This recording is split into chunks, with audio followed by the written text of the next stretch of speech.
Welcome back, guys. It is thrift flip time, Birdhouse edition. Let's go ahead and get started.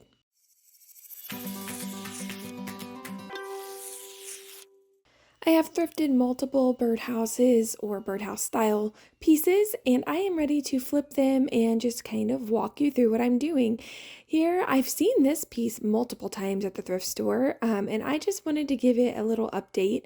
So I started by cleaning it up, taking all the stickers off, and I'm going to use some painter's tape to block off the wood because I want that wood to stay natural. And I'm going to just go in with some white chalk paint and paint the tip of this roof. So I'm going to paint all this parts that dark green. It shows on the back as well. So I painted the entire thing with 2 coats and then I let it dry. While it's drying, I'm going in and I'm taking that same white chalk paint and I'm going to do a dry brush on the fence. I want it to have like a white picket fence look, but I also still want it to look a little bit worn. So I'm going in and I'm just lightly distressing, and I end up going back over this twice.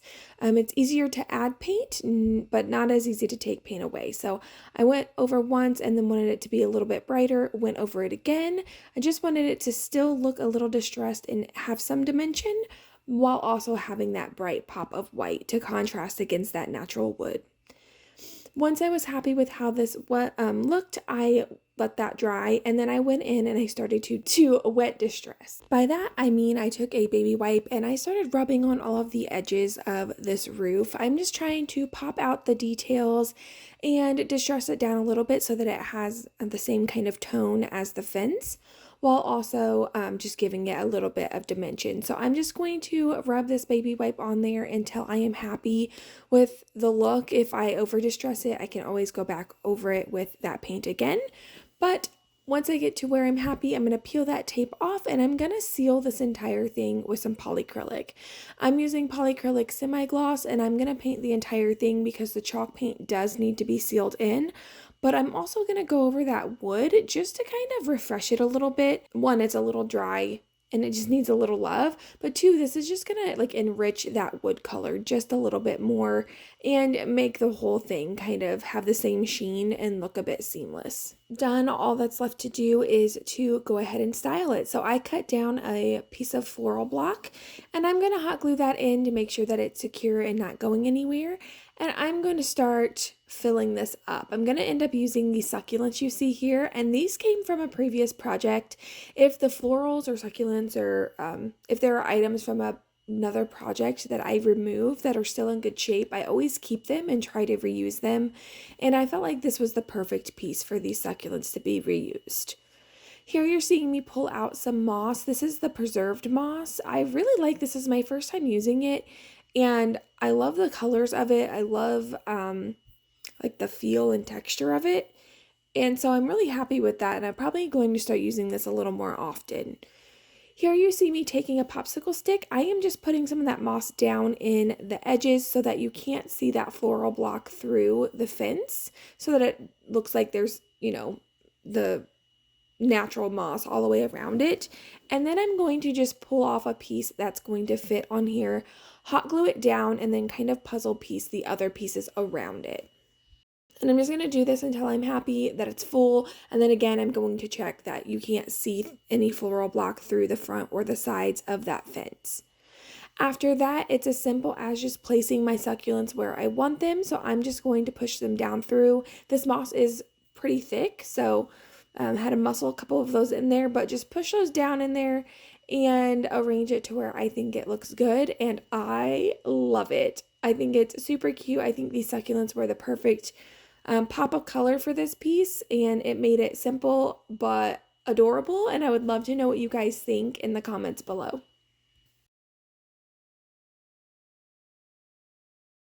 Next, I found this super natural birdhouse. This was like handmade, but made out of like tree bark and twigs and grapevine and things. And I thought it was super cool, but it was very disgusting. So the very first thing I needed to do was clean it out. You see me here just pulling out chunks of stuff. It definitely was outside, and I'm pretty sure it was lived in at some point. So I'm just going to wipe it down, get off any loose pieces of bark, any loose pieces of dirt, and just try to clean this out pretty good. And then I'm going to go in with some Waverly antiquing wax and I'm going to do the roof and the handle around the birdhouse. All I want to do here is, one, just kind of preserve that bark a little bit more, and the wax is going to help with that, but two, darken the roof, because I want the roof and the body of the house to be two different tones. So I'm just going to go in. I'm actually using a stencil brush, or like a rougher bristled brush. Sorry, words are very hard for me, guys. And I'm just going to go in, because of all the texture in that bark, it's just going to help me have a little more control on where it's going in, and get nice even coverage. So I'm just going to continue to do that until I am happy. I only ended up doing one coat because I loved the stain that it put on it. And I'm going to do that all over again on the roof and on the handle of the birdhouse. Once I was happy with that, I'm going to move on to the rest of the birdhouse. I am going to be doing a whitewash on this. So I want it to still have those very natural tones. I still want to see all the texture of that bark. So I'm just going to very lightly brush on some really watered down paint and let that absorb in to kind of slightly change the tone while also keeping that super nature look.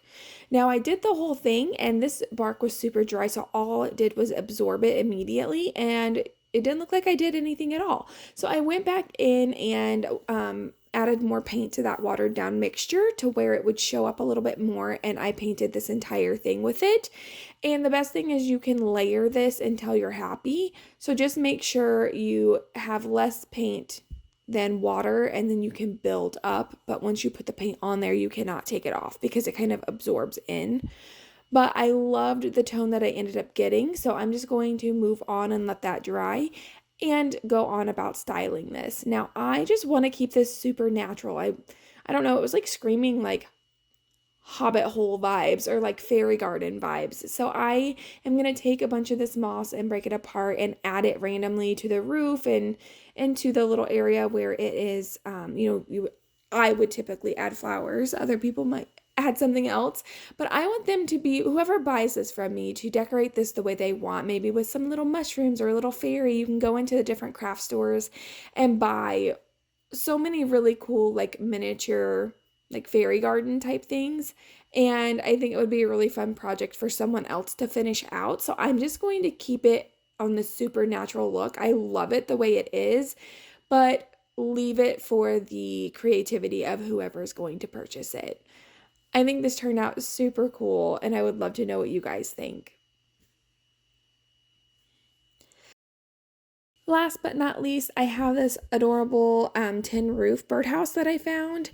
I actually love the florals in this, but they're really old and dirty and dried out and really gross. So I'm going to remove those and keep the floral block. It was in good condition. It was already cut to fit to size. So I'm just going to set that aside and then give this a really good wipe down. It was pretty dusty, definitely had been sitting outside on someone's porch. Because of that, it has some damage here in the front. You can tell it's like some water damage. I couldn't tell how bad the damage was with the flowers in there, but that's okay. We are going to fix it with our staple gun. I'm just going to run staples down the front of the house. That way it's nice and secure and that paneling is back on. And then once I've done that, I'm just tapping them in flush so that you won't be able to see the staples. And we're going to be using some wood filler to fill in the crack. In order to make this look more seamless, I'm just taking it and rubbing it in with my finger to fill in the crack, and then I did take a baby wipe and just kind of wipe it to make sure it was flush, and then you can slightly hit it with a sander if you need to, a hand sander. Then I'm just going to go in and paint this. I'm going to be using that white chalk paint, and I'm going to paint this entire thing. Now, I do have plans to cover this up. The paint that was painted on it prior was showing through on my paint. It was kind of raised. So I should have hit that with a sander, with a hand sander, but I didn't. And it's okay because of how I'm going to style this. You won't be able to tell. I went in and I did 2 coats. So I let that dry thoroughly, and then I just hit any patches that were left that needed to be refreshed. And then once that was dry, I am going to go in with a napkin and I'm going to decoupage that on. So I have these really cute napkins with some eucalyptus on them. I'm going to start by peeling them apart. They're 2-ply, sometimes they're 3. You just need to peel apart the layers to where all you're left is the layer that has the design on it.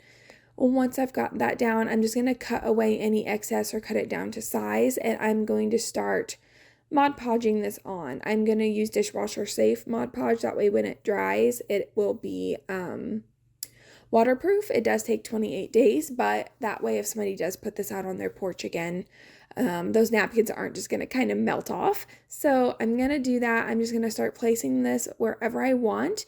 I'm going to start by putting a layer of Mod Podge down, slowly putting the napkin over top of it, getting out any creases or crinkles, and then I'm going to Mod Podge back over top of it, making sure I get all of the edges in the middle and kind of using my brush to push out any air bubbles and wrinkles.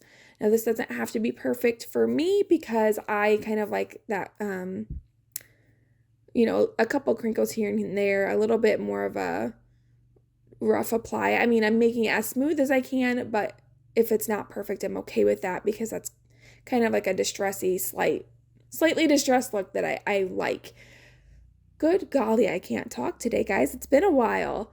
So I'm just going to do this all over the different sides where I see fit, and I'm just going to make sure I keep wrapping that napkin around to the other sides to kind of make it flow, as if it were a vine growing up and around the walls of the house. So I'm going to do that until I'm happy, and then I'm going to let it dry thoroughly. Once it's completely dry, I'm just going to use a sanding block, and I'm going to rub it down on the edges. So I like to go in a downward or downward diagonal motion, and it's going to give me nice, clean, crisp edges and take away any part of that napkin that is not necessary. And if I can't get the sander in there, I'm just using my sharp scissors, or an X-Acto knife would have been better, to cut that napkin away. Once I've got all the excess removed, I'm going to go back over with some Mod Podge and hit any edges that are loose and need to be resecured. And then I'm going to let it dry thoroughly. After it's dried, I'm going to go in and I'm going to seal it with some of that polycrylic and make sure that the entire thing has the same top coat on it. It's going to kind of make sure everything looks like it's in the same sheen and looks complete. And then I'm going to let that dry, and I'm going to start in on the roof. So the roof is a beautiful rusty tin, and I actually like it, but I really want to go for a more elegant look. I'm doing 3 very different styles on these birdhouses, and with this one, I want to make it look a little more elegant and very bright and vibrant. So I'm going to mix 2 colors of gold together because I picked up these super cute little antique frames that you would use for scrapbooking. And I want to match that tone. So I'm just going to get it as close as possible. And then I'm going to paint the tin roof with some acrylic paint to give it a nice bright gold roof. Once I was happy with the coatings on that, I'm going to let it dry. And then I'm going to take that same paint and very lightly touch the edges of the frames here to make sure that tone is kind of in the frame so that it matches, but also give it a slight two-tone look to get some more dimension on these frames. It's hardly a difference, but I don't know if you'll be able to tell. It just made me feel better mentally that they, in my head, will match. So once it's dry and I'm able to move on, I'm going to attach these frames to the birdhouse. One of them I'm going to be doing on the side, and I picked up these really cute monarch butterflies from the little fairy garden section I was talking about earlier. And I'm going to hot glue that down, and then the frame down on the side of the building, and then I'm going to hot glue one of those butterflies inside the frame. After that, I'm going to do the frame on the front of the house. It's a oval frame, and I'm going to secure that down over the front door just to add a little pop of elegance and color, and I think it's super cute. I'm really excited about this idea, so I would love to know what you guys think about it.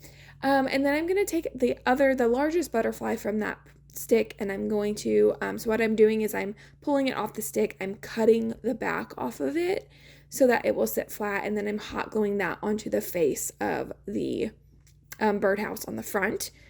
And then from there, I'm going to put that floral block back in. I turned it upside down so the previous holes aren't impeding the holes I'm going to put in it now.